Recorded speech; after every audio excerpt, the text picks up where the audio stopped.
Dans cette partie, on va parler de la documentation. Donc, on va voir les principes, les types de documentation, on va parler des bonnes pratiques documentaires, archivage des documents et on termine par un résumé. Donc, le document qu'on a ici, vous pouvez le télécharger en description de cette vidéo. On commence par le principe.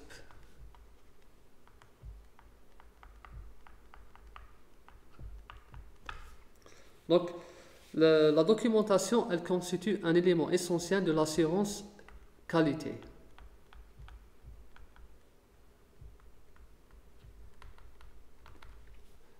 Aussi, tous les documents doivent être bien définis. Tous les types de documents. La documentation aussi, elle peut exister sous deux formes. Donc, les formes de la documentation. Donc, vous avez la forme papier et la forme électronique. Vous avez aussi la forme photographique, mais on trouve essentiellement la forme papier et électronique, mais de nos jours, la plus rencontrée, c'est la forme électronique. Aussi, les objectifs de la documentation.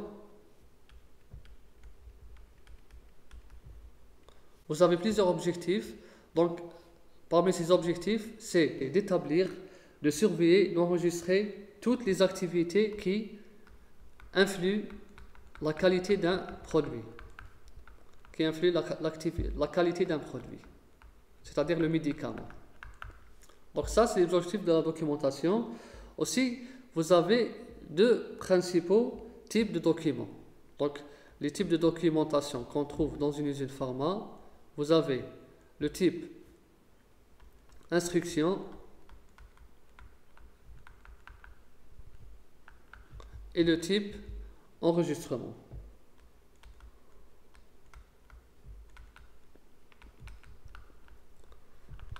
Donc vous avez ces deux types. Ces deux, ça résume la phrase écrire tout ce qui se fait et faites tout ce qui est écrit. Donc ça c'est en quelque sorte instruction. Donc ça marche ensemble.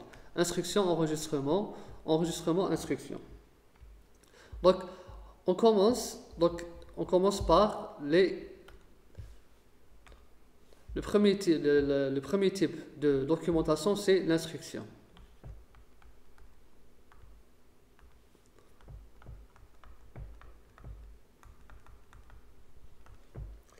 Donc l'instruction, c'est quoi? C'est les consignes et les exigences. Donc c'est surtout les consignes et plus exigences. Dans les instructions, vous avez plusieurs types aussi. Donc dans les instructions, vous avez les spécifications. Vous avez aussi les formules plus les instructions de fabrication. Les formules plus les instructions de fabrication. Aussi, vous avez le conditionnement et le contrôle qualité des produits. Donc là, le conditionnement du produit vrac plus le contrôle qualité du produit fini ou bien de la matière première. Donc tout ça font partie des types de documentation instruction. Vous avez aussi la procédure ou bien les procédures. C'est les POS. Les procédures opératoires standardisées, c'est-à-dire ces procédures, elles donnent toutes les indications nécessaires pour la réalisation d'opérations bien particulières. Donc là, vous avez toutes les étapes essentielles pour la réalisation de procédures. Vous avez aussi les protocoles.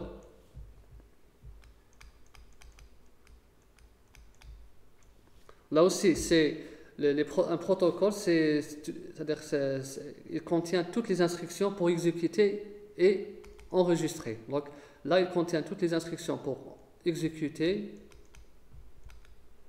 plus l'enregistrement de chaque opération.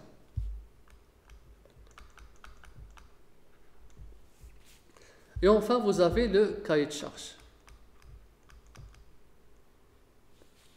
Ça, c'est le cahier de charge, ça concerne les activités externalisées. Donc, le cahier de charge, c'est généralement entre le donneur d'ordre et le sous-traitant. Maintenant, on va parler du deuxième type de documentation qui est le rapport et enregistrement. Maintenant, on va parler de l'enregistrement.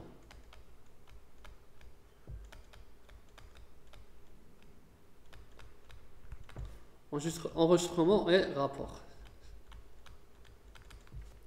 Donc, dans le deuxième type de documentation aussi, vous avez trois types. Donc, vous avez l'enregistrement.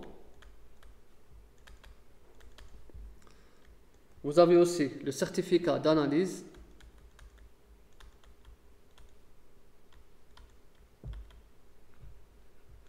Qu'on va mentionner CA. Et vous avez aussi les rapports. Donc l'enregistrement, il apporte la preuve que toutes les instructions des opérations, par exemple les protocoles et les pauses, ont été réalisées. Donc toutes les opérations ont été réalisées. Plus, c'est-à-dire ça va être une traçabilité. Donc il va permettre de retracer tout l'historique de chacun des lots fabriqués. Donc il va permettre de retracer tout l'historique de la fabrication des lots des médicaments. Le certificat d'analyse, c'est quoi? Ce certificat d'analyse, il contient c'est un ensemble de résultats des contrôles qualité. Donc là, vous avez tous les résultats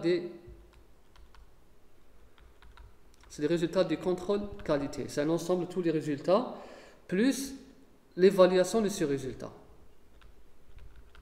L'évaluation, c'est-à-dire pour dire est-ce que c'est conforme, oui ou non.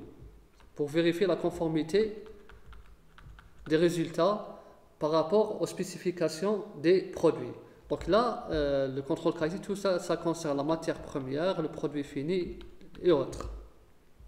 Et enfin, les rapports. C'est quoi les rapports? Les rapports, c'est des documents qui sont rédigés en fin de réalisation de projet. Donc là, après la réalisation de projet, vous avez un rapport à rédiger et ce rapport, il contient les résultats. Donc ce rapport, il contient les résultats, plus il contient les conclusions et les recommandations. Donc c'est ça le rapport. Et les recommandations. Après la fin de la réalisation de projet.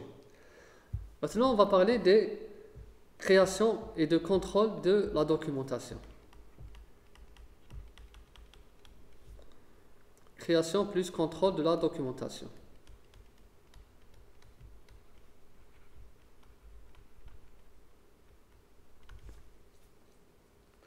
Donc la création et le contrôle des documents exige que tous les documents doivent être soigneusement conçus,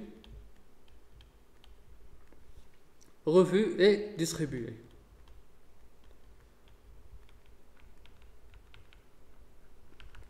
Aussi, les documents de type instruction doivent être toujours, là quand on parle de documents de type instruction,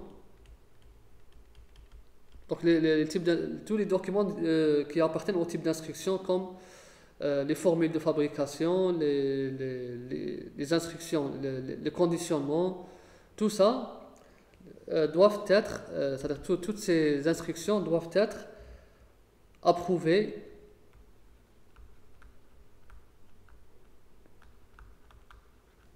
signées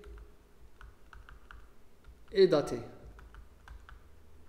par les personnes appropriées et autorisées. Les documents aussi doivent toujours être revus et tenus à jour. Ils doivent être actualisés.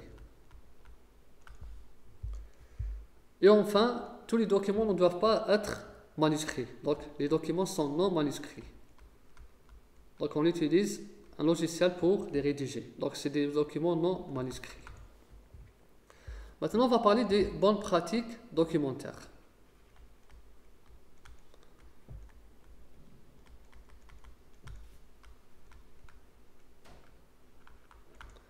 Documentaires, les BPD. Donc, il est mentionné dans les bonnes pratiques documentaires que l'assise est manuscrite ou bien les enregistrements doivent être, c'est-à-dire tous les enregistrements doivent être rapportés une fois que l'opération a été réalisée. Donc, l'enregistrement vient en fin de l'opération, pas au début de l'opération. Donc, l'enregistrement, il doit être appliqué en fin d'opération. En fin de l'opération. Pas avant l'opération. C'est important. Et toutes les corrections apportées à un document donné, donc si une correction doit être apportée, cette correction doit être signée et datée. Signée plus datée par la personne qui a apporté cette correction. Donc, il y a une partie manuscrite dans les documents, mais ça concerne juste les parties de correction. Enfin, on termine par l'archivage des documents. Aussi, dans les BPF, on mentionne que l'archivage des documentations, donc là, on va différencier. Dans la documentation, par rapport à l'archivage, vous avez l'archivage des dossiers de l'eau et autres types de documents et autres. Pour les dossiers de l'eau, c'est-à-dire des produits finis, vous avez l'archivage qui doit durer au moins une année après la date de péremption. Après la date de péremption. Date de péremption. Ou au moins 5 années après la libération du lot. Donc vous avez, pour l'archivage des dossiers de l'eau, vous avez au moins, on va garder le document au moins une année après la date de péremption ou au moins 5 années après la libération du lot. Sinon, pour les autres documents, par exemple, les autres documents, ceux qui concernent par exemple les dossiers, des documents de validation, c'est des procédures, c'est des documents qui sont relatifs aux procédures. Par exemple, la validation ou bien l'étude de stabilité. Donc, ces documents restent en cours tant que ces procédures sont à jour. C'est-à-dire, tant que ces procédures sont appliquées, les documents restent à jour. Donc, leur durée d'archivage, elle va dépendre de l'activité auquel ils sont liés. Donc, voilà pour les bonnes pratiques de documentation. On termine par le résumé. Donc, en résumé, la documentation constitue un élément essentiel du système assurance qualité. Les instructions décrivant les activités du fabricant sont soumises au BPF. L'enregistrement apporte la preuve des différentes actions entreprises pour démontrer la conformité. Les documents doivent être soigneusement conçus, préparés et distribués. Toute correction apportée à un document est signée et datée. À part les documents de dossier de l'eau, les autres documents sont archivés selon l'activité à laquelle ils sont reliés. Juste pour rappel, ce document, ce qu'on vient de voir maintenant, toutes ces notes sont à base de ce document que vous pouvez télécharger en description de cette vidéo. Donc, il contient donc le principe, les instructions, l'enregistrement, le contrôle document, les bonnes pratiques, l'archivage et le résumé.